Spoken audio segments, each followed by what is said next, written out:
Hello everyone. So in today's lecture we are going to discuss about input, output and memory addressing in Siemens PLC. Okay. So basically input types and output types basically can be divided into two categories. So basically digital input and digital outputs. Similarly in case of analog there will be analog input and analog outputs, right? So now before moving further we should know these are some of the basic terminologies about how the data is stored inside the memory. Okay, bits are what? Zeros and ones. Similarly, if you talk about byte, so byte is basically combination of 8 bits. Similarly, if you talk about the word is basically combination of 2 bytes or 16 bits. Similarly, if you talk about double word will be the combination of 2 words or 4 bytes or 32 bits, right? Data types can be categorized into 4 types. Okay, so basically boolean means what? Boolean is basically 0 or 1 state. Okay, so used for digital signals. Similarly, if you talk about strings are basically characters. Integer means what?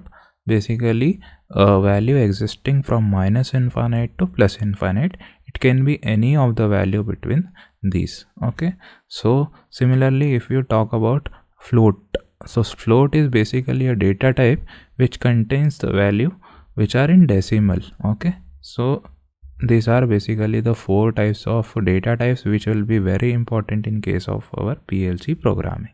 Okay, now important point here to note is the integer and float addressings are for analog signals. Okay, so boolean is basically for digital signals. Okay, and integer and float addressings are for analog. Okay, so addressing can be divided into two categories. Okay, so first one is IO addressing and second one is memory addressing.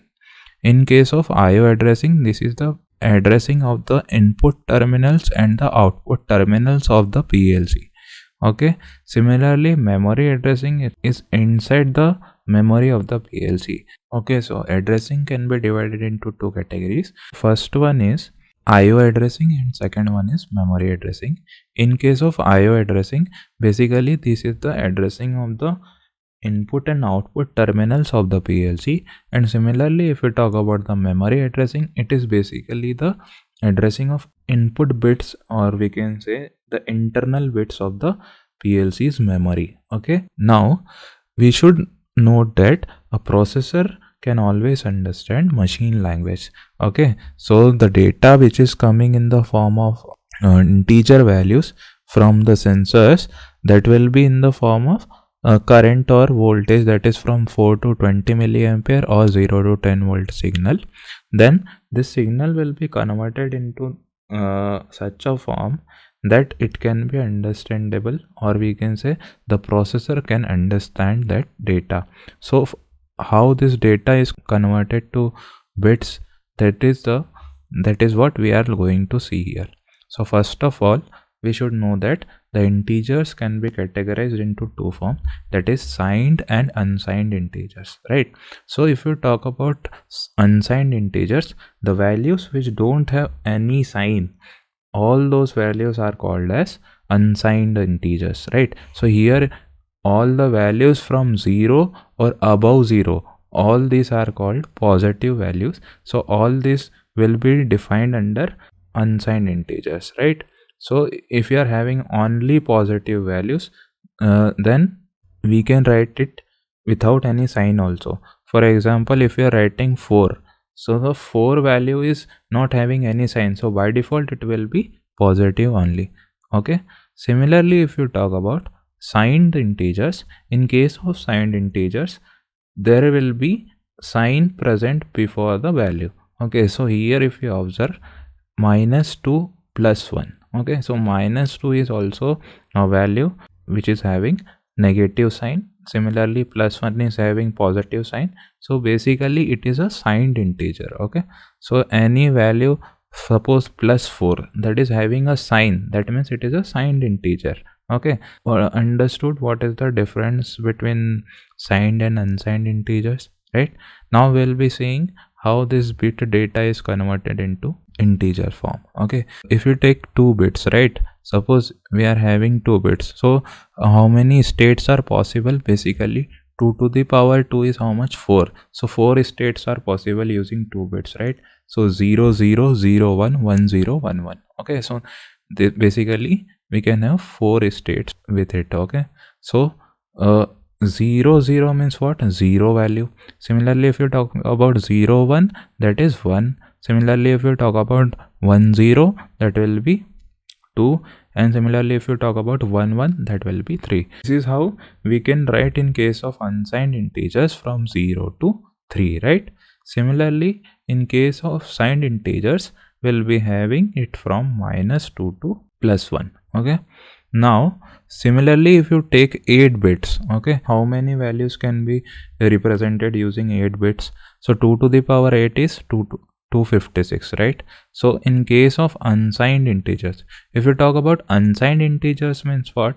Here all the positive values including 0 will be there, so we can go from 0 to 255. Why? Because 256 total 256 values can be represented, so 0 is always considered in case of positive. So if 0 is the one value, then remaining there are 255 more values which can be represented using unsigned integer using 8 bits, right? Similarly, if you talk about signed integers, so half of it will be divided here. If you observe, if you talk about 256, so if you divide it by 2, then we will be getting 128. Okay, so in case of, if you talk about signed integers from -128 to 0, that means how many values? 128 values for negative, and from 0 to 127, that is 0 is also included in it. That means we are having again positive 128 values and negative 128 values. That means total we are having 256 values. So in case of signed values, we can say from -128 to +127. Okay, now if we talk about 16 bits, so 2 to the power 16 is 65536. So again in case of unsigned integers, from 0 to 65535, and in case of signed integers it will be divided into half. Okay, in 2 halves means what? -32768 +32767. 0 is also included in positive, that is why it is 32767. Similarly, in case of 32 bits, okay, 32 bits means what? We are having one word, that is 2 to the power 32 is 4294967296.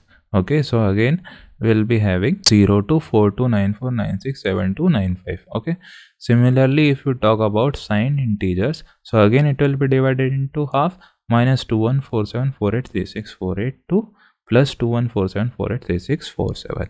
Okay, now if you talk about the IO addressing, okay, now in case of PLCs, okay, so we'll be having digital inputs, digital outputs, analog input, analog output. So in case of PLCs, we'll be having terminals. Okay, so there will be connecting our wires or the signals coming from the sensors, right? So in case of digital inputs, so digital inputs will be connected to the following addresses, right? So the addresses are like this: I0.0, okay, I0.1, I0.2, I0.3. in this way we are moving. Okay, so here if you observe, these are basically 0, 1, 2, 3, 4, 5, 6, 7. So this is what? These are the input bits. Okay, so these are what? Input bits. Similarly, if you observe, this value is 0. That means these are what? Bytes. Okay, so basically it is 0 byte which is having 8 bits. Okay, so 0 to 7 there are total 8 bits, and this is what? Byte. Okay, so it will be updated when these total 1 byte is completed. So 0 to 7 there are total 8 bits, so it is completed now, so it will be updated now. See, if you observe here, there is 1. Okay, so after completing that 1, or we can say now the value has updated to 1 here. Okay, now again it will complete the same, and again then after 0 to 7 it will again update itself to 2. In this way the addressing will be carry forwarded. Okay, now similarly if it here one more important thing is I. So I is basically the identifier. Okay, so identifier is basically used to identify whether it is input or output. Now in case of Siemens PLCs, the output addressing is in the form of Q0.0. See here, if you observe, this is one of the output bits. Okay, so output is not represented by O. Okay, so output is not represented by O. Here we will be using the addressing in the form of Q0.0, Q0.1, Q0.2 in this way.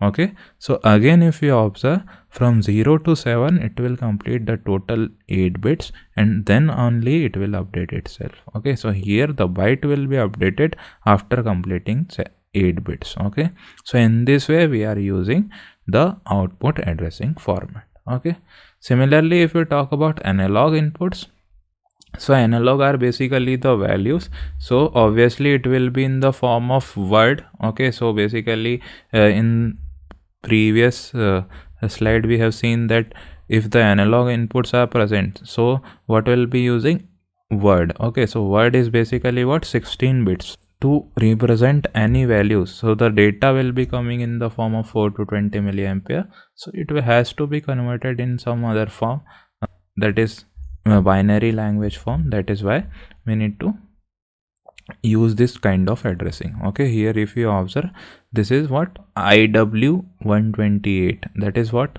word addressing. Okay, so IW is basically, I is representing what, analog input. Okay, here in case of AI it is representing analog input, and similarly if you talk about analog output, this is like this, QW144, QW146. Okay, so here one you might have observed why after 128 130 is given.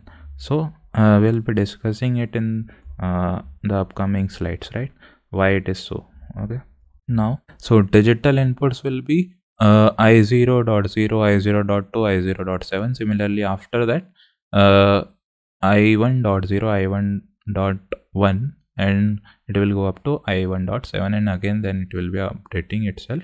So it will be I2.1, I2.2 in this way. Okay, similarly if you talk about digital outputs, so the addressing will be Q0.0, Q0.1, Q0.2 in this way, and similarly analog inputs will be IW0, IW2.